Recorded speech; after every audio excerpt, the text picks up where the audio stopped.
आप देख रहे हैं रतनगढ़ समाचार। ऑडियो जंगल।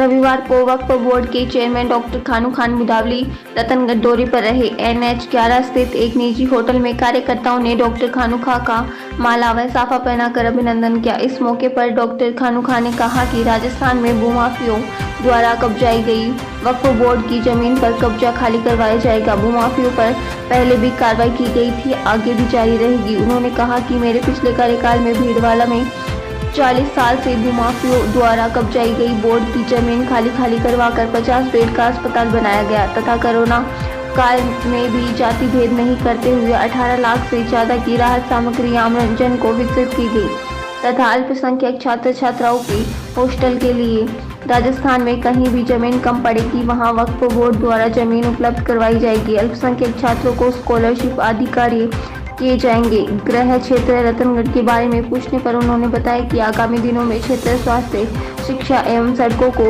निर्माण प्राथमिकता रहेगी। इस मौके पर जगदीश गौड़, महेंद्र गौड़ आदि मौजूद रहे। हमारा अध्यक्ष बने हैं, इस बार आपकी क्या उसमें प्रोग्रेस रहेगी? देखिए, मैं सबसे पहले धन्यवाद माननीय मुख्यमंत्री महोदय अशोक गहलोत जी को देना चाहूँगा कि मुझ जैसे ग्रामीण तबके को जो रहने वाले उस आदमी को मौका दिया गया।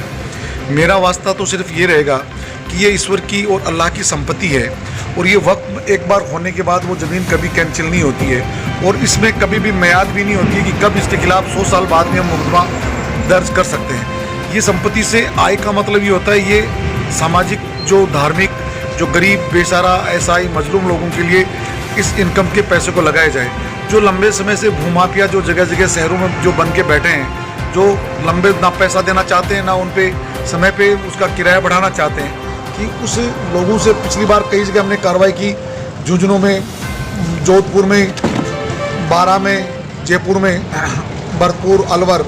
उसी तरह से इस बार जो उनको नोटिस दिया हुआ है, या तो वो खुद सुधरे, नहीं इसके खिलाफ जो ज़बरदस्त जो कार्रवाई की जाएगी, क्योंकि सरकार में बाकायदा ये एज पर लॉ एक्ट के प्रावधान है कि अगर नोटिस के बाद और अगर इस तरह से किराया अगर खाली नहीं करता है तो उसके खिलाफ कानूनी कार्रवाई करके उसको वहाँ से हम उसका कब्जा लेके और उसको निष्कासित कर सकते हैं। पिछले कार्यकाल में सर क्या उपलब्धि रही आपकी? देखिए, पिछले कार्यकाल में आज तक बोर्ड में किसी तरह का डेवलप नहीं हुआ था।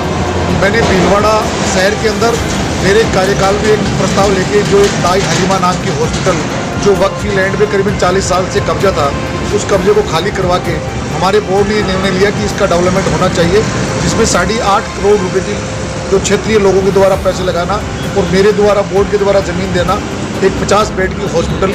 और राजस्थान के मोस्टली जो ज़िले हैं उनमें हमें माननीय मुख्यमंत्री ने हमारा जो एक निवेदन था स्वीकार किया कि अल्पसंख्यक छात्राओं के जो हॉस्टल है जहाँ लैंड्स कम पड़ेगी वहाँ वक्फ बोर्ड उनको प्रोवाइड करवा रहा है और कुछ बच्चों को स्कॉलरशिप देना, कोचिंग क्लासेस। और पिछली बार हमने जो कोविड में जितनी व्यवस्था की, करीबन 18 लाख से अधिक की जो सामग्री थी, उनको हमने आम जनता में किसी जाति किसी धर्म से नहीं, जिनकी नीड थी उनकी मदद करने का कार्य वक्फ बोर्ड ने किया। सर, प्रादेशिक स्तर पर तो आपने बहुत कुछ किया। आप का मूल निवास रतनगढ़ है, रतनगढ़ क्षेत्र के लिए आपके क्या अचीवमेंट होंगे? देखिए, मैं इस गांव रतनगढ़ तहसील का रहने वाला हूं। हम भी चाहते हैं इस रतनगढ़ तहसील में हमारी प्राथमिकता जैसे हॉस्पिटल है, कुछ सड़कों का मामला है, कुछ हमारे जो शिक्षा का मामला है।